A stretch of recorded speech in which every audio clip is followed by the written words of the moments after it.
Salut à tous, j'espère que vous allez bien. On se retrouve aujourd'hui pour une vidéo assez marrante. J'avais envie de vous montrer un peu ce qui se passe derrière les coulisses quand je vous tourne des vidéos. J'ai eu cette idée parce que je vais animer le 26 mai prochain une masterclass organisée par Elle se lance et je vais parler de tout ce qui est YouTube, créer des vidéos, comment se lancer aujourd'hui, surtout quand on est entrepreneur, quel type de vidéo, quel matériel, blablabla, la totale. Au bout de 6 ans, croyez-moi, je m'y connais pas mal. Et créer du contenu, c'est finalement ce que j'aime faire le plus dans ma vie. Et c'est aussi mon métier en même temps. Donc bon, vous partagez tout ça et aider et permettre à d'autres personnes de le faire. Vraiment, ce qui m'excite dans ce projet, j'aimerais beaucoup plus en faire. Si vous êtes à Paris ou en région parisienne, je vous laisse le lien pour que vous puissiez vous inscrire, pour que vous découvriez un peu ce que c'est. N'hésitez pas à checker. Et pour toutes les personnes qui ne peuvent pas être là, dites-le moi et je vais voir ce que je peux faire parce que je me dis qu'il y a des chances de faire quelque chose d'autre. Voilà, donc aujourd'hui c'est vraiment par rapport à cette idée là que je me suis dit mais mince, en fait il faudrait que je vous montre en fait ce qui se passe genre là. Première chose, là voilà, vous voyez un fond noir derrière moi mais vous savez pas quel bordel j'ai. Je vais tout simplement vous montrer comment j'ai fait pour avoir ce setup-ci et vous voyez c'est pas sorcier. Petit aperçu du réglage pour créer le setup de ma vidéo maquillage. Je me suis dit pourquoi pas vous montrer un peu comment ça se passe dans le fond.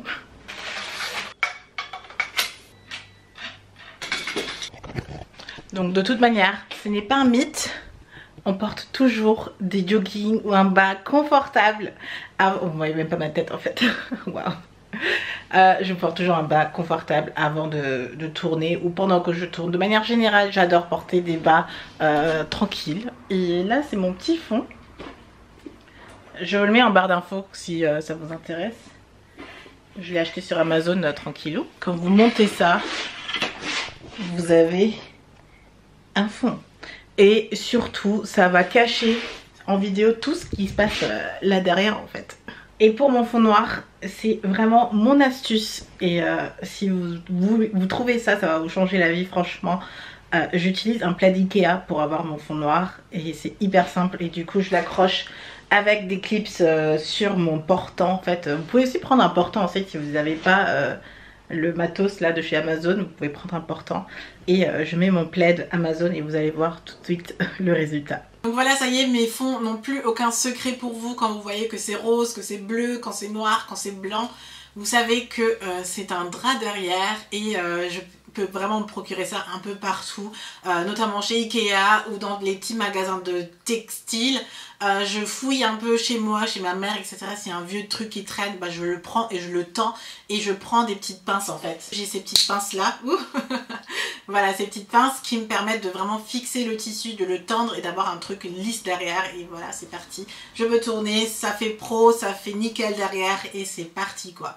Et comme je suis souvent seule pour faire mes vidéos, j'aimerais parfois avoir ce petit effet de mouvement et ça je peux vraiment le faire via mon logiciel de montage et du coup c'est ultra simple en fait. Je prends la séquence que je veux et je bouge la séquence, je l'agrandis un tout petit peu et je bouge pour que c'est un effet de mouvement. C'est tout simple, aussi simple que ça et ça vous donne un effet comme si quelqu'un était derrière la caméra et filmait le truc mais en fait non, vous êtes tout seul. Le montage, c'est le moment où vous allez être vraiment le plus créatif possible et c'est vraiment le moment où vous allez apporter ce petit détail bizarre que sur votre vidéo vous dites mais comment cette personne a pu le faire toute seule, mais en fait non, c'est le montage. Et quand on est dans la beauté, on aime bien photographier des produits, mais c'est pas uniquement dans la beauté, ça peut très bien être pour tout ce qui est culinaire, pour les aliments, mais aussi je sais pas, jardinerie, les fleurs, tout ce que vous aimez qui est un objet. Parfois il faut photographier l'objet et pour photographier l'objet, ce que j'aime utiliser c'est vraiment les papiers photos. Vous pouvez les trouver en papeterie et ça coûte vraiment pas cher. Les miens coûtent je crois 40 ou 50 centimes, c'est vraiment pas cher du tout. Et c'est une taille assez correcte, notamment pour les produits de beauté, pour les prendre en photo. Donc ce que je fais c'est vraiment je les pose quelque part. Je prends un aimant, je le mets sur le frigo et comme ça crée un sorte de relevé ou de coin papier et je pose mes produits, je prends la photo et ça, on dirait que c'est dans un environnement coloré, c'est trop beau et c'est vraiment ce qui me permet de présenter mes produits dans un aspect un peu original. Vous voyez, ça part beaucoup de la créativité d'utiliser les moyens du bord, de ce qu'on a pour donner vie à ce qu'on a dans la tête. Et le papier photo, c'est vraiment un fond génial. Je l'utilise aussi parfois pour prendre des photos de moi de tête. Et quand je veux faire ça, parfois j'ai un petit coin de la pièce qui est un peu plus qui a la bonne lumière, on va dire, plutôt comme ça. Et je me sers de ceci, c'est un petit scotch papier qui ne laisse pas de traces ni sur le papier photo, parce que je vais le réutiliser plusieurs fois, évidemment, 60 centimes. Je vais pas les jeter aux poubelles, mais surtout aussi le mur pour qu'il n'y a pas de traces, quoi que ce soit. Ça, c'est le moyen le plus simple de scotcher son papier photo. Pendant qu'on est sur la photographie d'objets, la photographie sur papier photo, les produits parfois ne coopèrent pas. La position exacte que vous voulez, mais le produit ne cesse pas de rouler, de pas tenir, etc.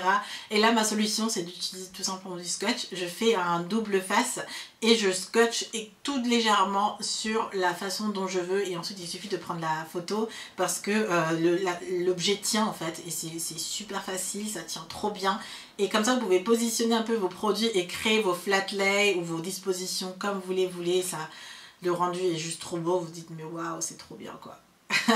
Et enfin, dernière chose, surtout quand vous travaillez seul, c'est ceci. C'est mon déclencheur qui me sert pour tout, vraiment pour tout.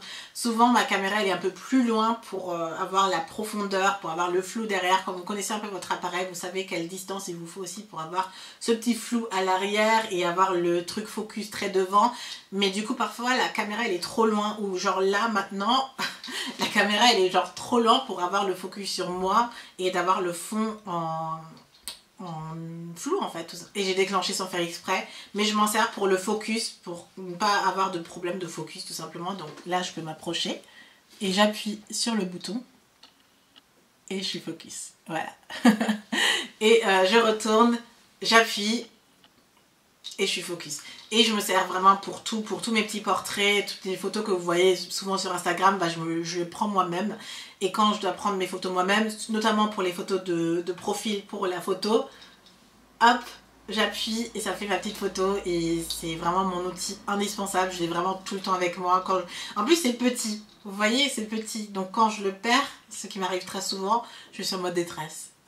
Voilà, c'était un petit aperçu un peu différent de ce qu'on a l'habitude de voir sur les youtubeurs, ce qui se passe derrière, quelles sont les coulisses, etc. Là je voulais vraiment vous montrer les coulisses, mais astuces aussi qui servent en fait pour réaliser des vidéos, parce que j'utilise encore aujourd'hui les moyens du bord comme au début. Je sais pas, je pense que d'après moi c'est le moyen de rester créatif, de vraiment utiliser ce qu'on a, et si tout était déjà donné, ça aurait été trop facile pour moi, et j'aime bien utiliser ce que j'ai aujourd'hui pour continuer à créer ce que j'aime créer. Encore une fois, si vous êtes en région parisienne ou sur Paris, n'hésitez pas à participer à la masterclass. Le lien est ici et en barre d'infos. De toute manière, il y aura aussi d'autres choses à savoir. Moi, j'aime bien apprendre encore sur Pinterest, sur LinkedIn, sur les podcasts, etc. Donc la masterclass sera très variée sur différents sujets, et il y en aura d'autres aussi dans l'avenir. Et pour toutes les personnes qui ne peuvent pas participer, n'hésitez pas aussi à checker la barre d'infos pour m'aider à trouver la meilleure solution pour continuer à vous donner mes meilleurs conseils. Pour réaliser des vidéos, je me dis que c'est quelque chose qui marche pour moi. Donc tout comme la beauté, j'aimerais continuer à donner des cours ou vous aider à réaliser vos projets de cette manière-là, dans cette lignée-là plutôt. Et voilà, donc c'était tout pour moi aujourd'hui. J'espère que cette vidéo vous a plu. Si c'est le cas, n'hésitez pas à me donner un thumbs up. Et si vous n'êtes pas encore abonné à la chaîne ou si vous n'avez pas encore activé les notifications, n'hésitez pas à le faire. Encore une fois, les infos sont en barre d'infos ou quelque part ici sur l'écran. Je vous retrouve bientôt pour une nouvelle vidéo et d'ici là, je vous fais plein de bisous. Bye!